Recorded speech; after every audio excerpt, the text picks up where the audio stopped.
Halo Mario Booster, selamat datang kembali di channel Mario Angelo. Di video kali ini kita akan bahas mengenai berita soal Andrew Garfield yang ternyata membuka peluang soal dia akan kembali sebagai Spider-Man di Project MCU mendatang.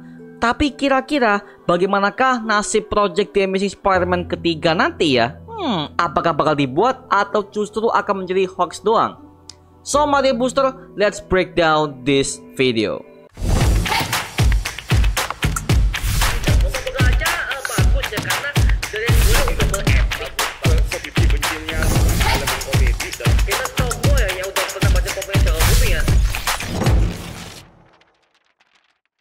Oke, seperti yang kalian tahu kalau Andrew Garfield itu berperan sebagai Spider-Man itu pertama kali berada di proyek film The Amazing Spider-Man tahun 2012 garapan Mark Webb di bawah naungannya Sony Pictures Studio, yang dimana memang saat itu Spider-Man masih belum join ke MCU Disney sama sekali.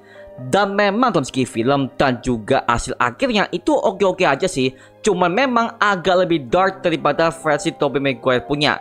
Terlihat dari color gradingnya, naskahnya, bahkan dalam segi cerita dan juga pembawaannya juga lebih deep dan juga lebih slow pace.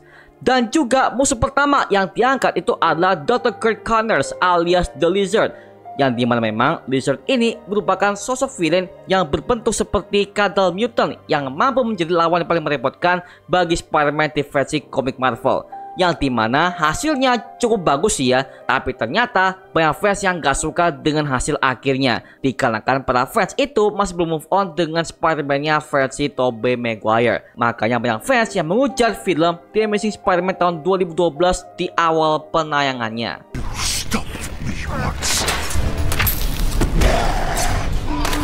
Tapi Sony tidak mengira, mereka membuat sequel keduanya, yaitu The Amazing Spider-Man kedua di tahun 2014 yang lebih ke komik akurat dalam segi kostum Spider-Man-nya dan juga visor matanya yang dibuat putih ala komik. Dan juga mereka menghadirkan berbagai macam musuh-musuh yang jauh lebih banyak. Literally ada 3 musuh yang dimunculkan, yaitu Electro, Green Goblin, dan juga Rhino. Jujur ya, dari fase film ini agak hancur, tapi gue sebagai fans makin cinta dengan sequel kedua yang satu ini, karena memang mereka fokus kepada kisah cinta yang rumit antara Peter Parker dan juga Gwen Stacy, dan juga kisah musuh utamanya yang jauh lebih deep ketimbang film pertamanya, yaitu Max Dillon alias Electro, yang tampilkan cukup mengerikan dan juga jauh lebih mengintimidasi. Yang dimana hal ini membuat gua callback kepada Electro yang ada di versi animasi Spider-Man The New Animated Series yang dirilis pada tahun 2003 silam, yang dimana satu tubuhnya itu udah berisikan berbagai macam energi listrik yang sangat mengerikan dan juga berwarna biru glowing up. You set me up. No, I didn't set you up. Sampai akhirnya Sony membuat planning untuk membuat sequel ketiganya, yaitu The Amazing Spider-Man ketiga yang rencananya akan ditayangkan di tahun 2016, yang dimana konsep awalnya akan berfokus kepada dendam Harry Osborn yang akan menjadi lawan utama Peter Parker sebagai Spider-Man dikarenakan dia untuk membunuh Gwen Stacy di film keduanya. Dan hal ini udah di build up semenjak di ending film keduanya yang mengambil latar 6 bulan setelah kematian Gwen Stacy.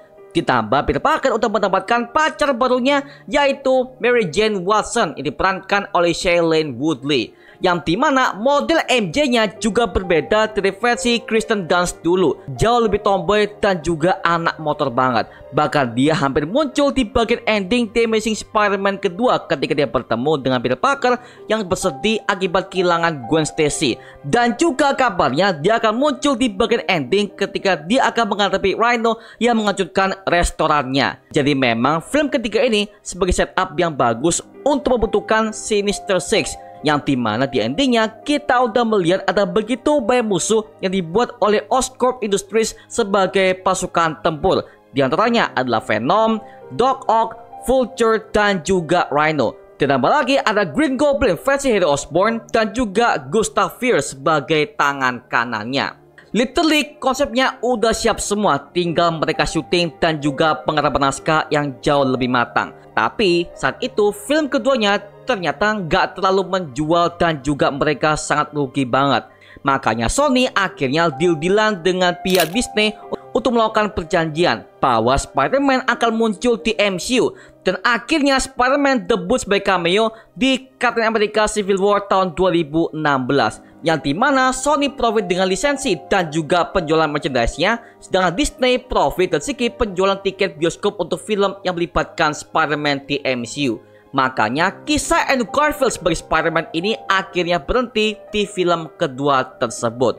Lalu tibalah muncul konsep multiverse di MCU, yang dimana Andrew Garfield akhirnya terlibat dalam Spider-Man No Way Home sebagai fanservice untuk para fans Spider-Man di seluruh dunia bahwa kisahnya akan lanjut ke film yang satu ini, yang dimana Universe Tobey, Andrew, dan juga Tom di MCU akhirnya bersatu demi mengalahkan perancaman Spider-Man dari berbagai macam multiverse akibat mantra yang rusak dari Doctor Strange. Ketika Andrew udah diumumkan, awalnya kita sebagai para fans udah terlalu skeptis ya, bahwa kita nggak mungkin dong kalau Andrew bakal balik lagi sebagai Spider-Man di film MCU.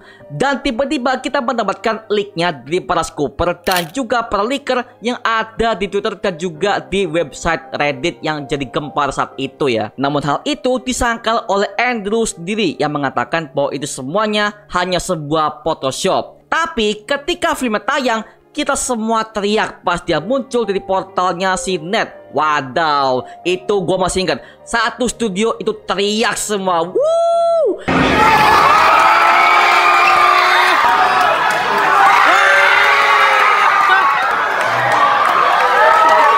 Maka dari itu, banyak fans yang berharap jika kisah Spider-Man Andrew Garfield ini akan diteruskan ke sequel ketiganya yang pernah dibatalkan oleh pihak Sony. Oh iya, hari ini kita ada pengumuman penting buat kalian, bahwa hari ini kita akan mengadakan giveaway buat kalian, yaitu sebuah mug alias gelas desain Venom Glass Dance gratis buat kalian.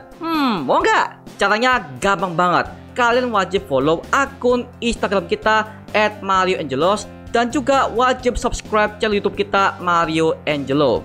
Yang kedua, jawab pertanyaan ini. Siapakah nama aktor yang berperan sebagai Eddie Brock di film Venom Last Dance? Tuliskan jawabannya di kolom komentar di postingan Instagram kita ya. Batasnya sampai pertanggal 20 Oktober tahun 2024. Dua orang pertama yang tercepat akan menjadi pemenangnya.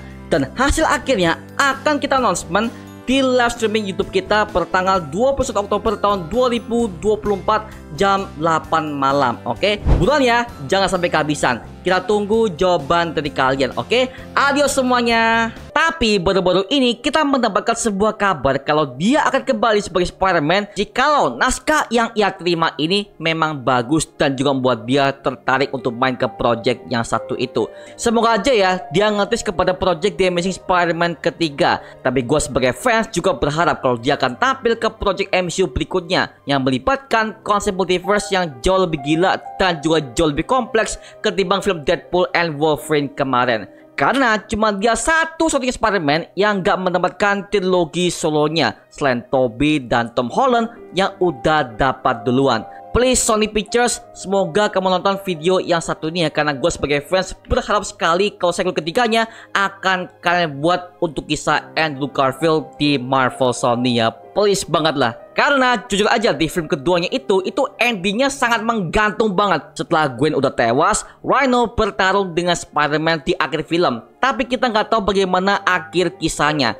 Makanya kita perlu sekali sequel ketiganya dari kisah Andrew Garfield sebagai Spider-Man di live action Marvel Sony, Pak. Please, gua mau banget film ini harus segera dibuat ya. Karena udah ada penontonnya, udah ada crowdnya, sudah para fansnya yang menunggu film ketiga Andrew Garfield yang satu ini. Wow, nih gokil nih. Dan gue butuh banget kisah struggle-nya Peter Parker ketika dia udah kehilangan Gwen Stacy di akhir film The Amazing Spider-Man kedua kemarin seperti apa. Karena hal ini udah kita lihat ketika Peter Parker versi Andrew Garfield ini menceritakan kisahnya kepada Peter Parker versi Tom Holland di Spider-Man No Way Home, bahwa dia sulit untuk mengendalikan emosinya dan dia menjadi orang yang sangat pemarah dan juga penuh penyesalan. Dan hal ini akhirnya dibayar manis ketika dia berhasil menyelamatkan MJ dari ketinggian sebagai bentuk penebusan dosa ketika dia nggak bisa menyelamatkan Gwen Stacy di film The Amazing Spider-Man kedua tersebut. Makanya gue mau kisah itu akhirnya dikisahkan di film ketiganya The Amazing Spider-Man ketiga mendatang untuk solo movie-nya Peter Parker versi Andrew Garfield. Please lah ya. Tapi sekali lagi guys, gua serahkan kepada kalian. Literally hal ini adalah harapan gua dan juga teori gua mengenai project Spider-Man versi Andrew Garfield ke depan seperti apa, oke? Gimana pendapat kalian mengenai Andrew Garfield yang katanya akan kembali sebagai Spider-Man setelah debutnya di No Way Home kemarin? Tulis aja di kolom komentar di bawah dan kita bisa diskusikan bareng seperti biasanya, oke? Itu cuma mengenai video kali ini. Coba like, komen, dan subscribe untuk mendukung gua membuat video mendidik dan menghibur kalian semua. Karena gua janji sebisa mungkin gua akan buat video seperti lagi untuk kalian semua. Dan jangan lupa untuk follow semua sosial media kita di Instagram, Twitter, TikTok, bahkan Spotify kita ya. Linknya ada di kolom deskripsi di bawah. Karena situ kita juga update berbagai macam konten terbaru buat kalian semua. Dan kalau kalian ingin join bersama kita di grup komunitas, langsung aja join di grup ya kita namanya Mario Booster Official. Linknya udah ada di kolom deskripsi di bawah. Dan juga terima kasih buat kalian yang udah bergabung ke membership community. Nama gua Mario Angelo dan sampai ketemu di video berikutnya. Adios semuanya. Woo!